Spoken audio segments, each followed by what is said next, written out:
Wahala. FG faces huge setback after submitting documents for Simon Ekpa'S extradition. See what Biafra Deputy PM alleged. And now to the news in full. The Nigerian government's recent move to extradite Simon Ekpa, a pro-Biafran activist residing in Finland, has encountered significant legal and diplomatic challenges. General Christopher Musa, Nigeria's Chief of Defense Staff, announced that the necessary documents for Ekpa's extradition have been submitted to Finnish authorities. Simon Ekpa, a dual citizen of Nigeria and Finland, is a prominent figure in the Biafran separatist movement, advocating for the independence of the southeastern region of Nigeria. Its activities have drawn scrutiny from both Nigerian and international authorities. In November 2024, Finnish police detained Ekpa and 4 others on suspicion of promoting violence in southeastern Nigeria. The Finnish National Bureau of Investigation stated that Ekpa's action, conducted primarily through social media, have incited violence against civilians and public authorities in Nigeria. True, because that was what he was doing. He was inciting violence, pure violence. That was what he was doing. He was not agitating for freedom. That is not how to go about agitating for freedom. Telling people not to go out. That is not the way. However, the extradition process is fraught with complications. Ngozi Orabueze, Chief Defense Officer and Deputy Prime Minister of the Biafra government in exile, highlighted several legal obstacles. She noted that Finnish law prohibits the extradition of its citizens to countries with which it lacks a bilateral extradition treaty. Currently, no such agreement exists between Finland and Nigeria. Orabueze also mentioned that Finland has not received any official extradition request from Nigeria, casting doubt on the Nigerian government's claim. Furthermore, the charges against Ekpa, primarily related to public agitation, are considered minor under Finnish law. Orabueze emphasized that these offences do not meet the severity required to warrant extradition, especially in the absence of a formal treaty. She stated, "There is no way Nigerian government can get their hands into Simon's court process." Analysts concur that extraditing Ekpa is unlikely, very unlikely, because he's a Finnish citizen, so I doubt if they are going to release him. I doubt if he himself will want to come down to Nigeria, because he knows that he doesn't know where he stands. So some people are not supportive of him, so he doesn't really know what he's going to meet when he comes to Nigeria. So I'm sure he would have told them there that, please, don't extradite me. And since he's a citizen, he has the right to say that, I don't want to go back to this place. Finland is under no obligation to surrender its citizens to Nigeria. Exactly.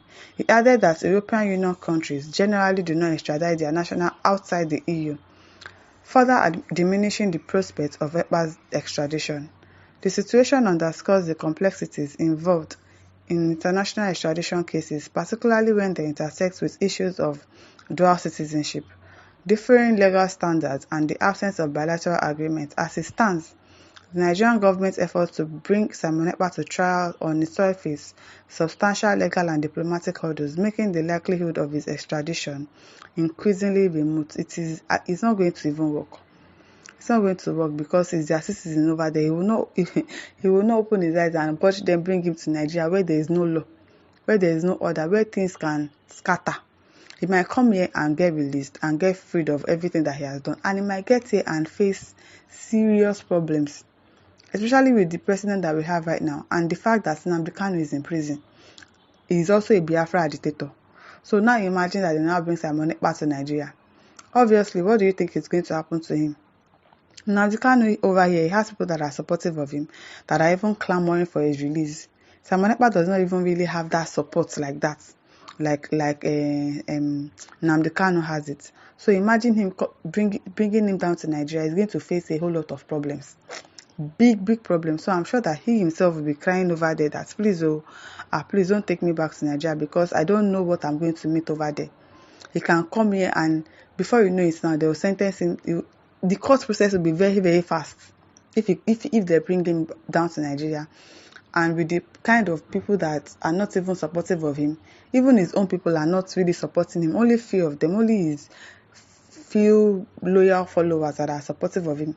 He has had issues with Nnamdi Kanu, trying to portray yourself as the leader of Biafra nation. And meanwhile, your guy is there. He will tell you not to incite violence. You say no. This is what you want to do. This is the only language that the government understands, and that is what you want to do. When they now caught you now, you now say that you are a content creator. What does that mean? Are you chickening out? You should stand by what you are fighting for. Yes, I'm the one inciting violence. Yes, I'm the one doing this. I'm the one doing that.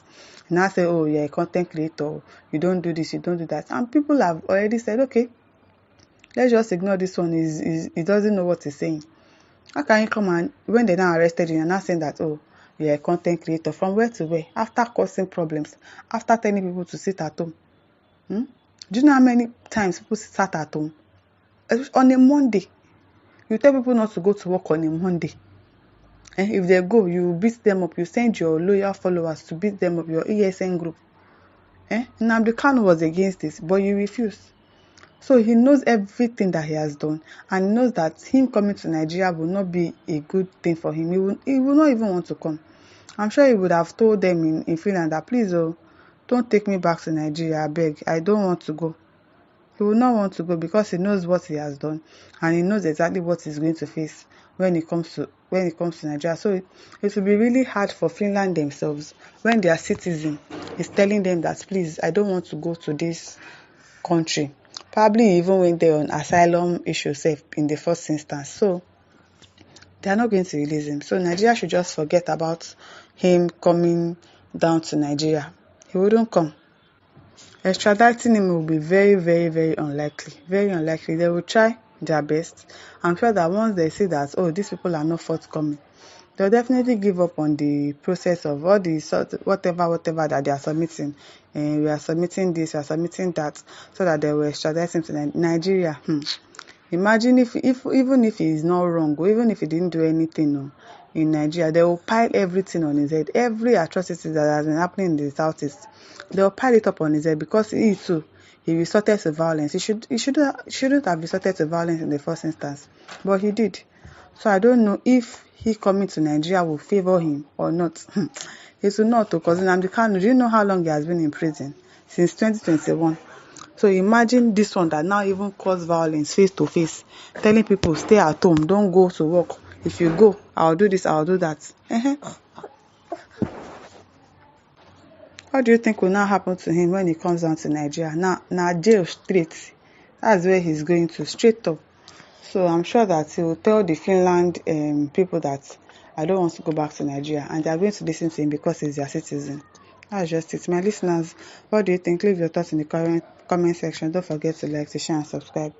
Thank you for listening. See you some other time. Bye.